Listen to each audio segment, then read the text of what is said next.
গেল জুলাইয়ের দ্বিতীয় সপ্তাহ থেকে বিনিয়োগকারীদের মনে আশা জাগানো দেশের প্রধান পুঁজিবাজার ঢাকা স্টক এক্সচেঞ্জ আবারও সামনে আনছে শঙ্কার হিসাব।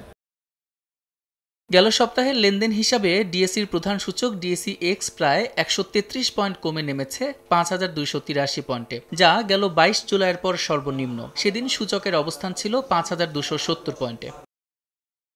সূচকের সঙ্গে গেল সপ্তাহে কমেছে বাজার মূলধনও। সপ্তাহ শেষে ডিএসইর বাজার মূল্য নেমেছে ৭,১৭,১২৬ কোটি টাকায়, যা আগের সপ্তাহের চেয়ে ৭,৯৩৬ কোটি টাকা কম।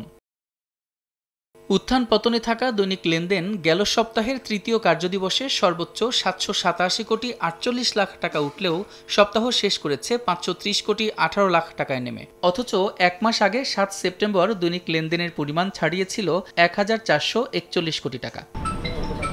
এ অবস্থায় অর্থনীতির নানা দিক বিবেচনা করে বিনিয়োগের পরামর্শ দিচ্ছেন বাজার বিশেষজ্ঞরা। যেগুলো বেড়েছিল সেগুলাই কমছে, এমন হয় নাই যে আগেই কমেছিল আরও কমতেছে। অল্প সময় ভালো গ্রোথ হয়েছিল সেগুলোই কমছে।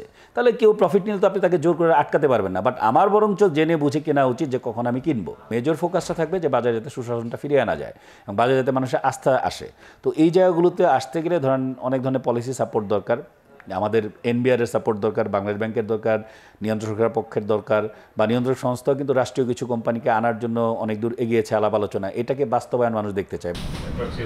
শেয়ার বাজারের হিসাব সংরক্ষণকারী সরকারি সংস্থা সিডিবিএল বলছে, গেল সপ্তাহে সূচক পতনের মুখে কিছুটা বেড়েছে শেয়ার শূন্য বিও অ্যাকাউন্টের সংখ্যা। তবে ডিএসইর সাপ্তাহিক প্রতিবেদনে জানানো হয়েছে, দর বৃদ্ধির শীর্ষে থাকা ১০ কোম্পানির মধ্যে ৯টি এ ক্যাটাগরির। সাদিক হাসান ইমন, সময় সংবাদ, ঢাকা।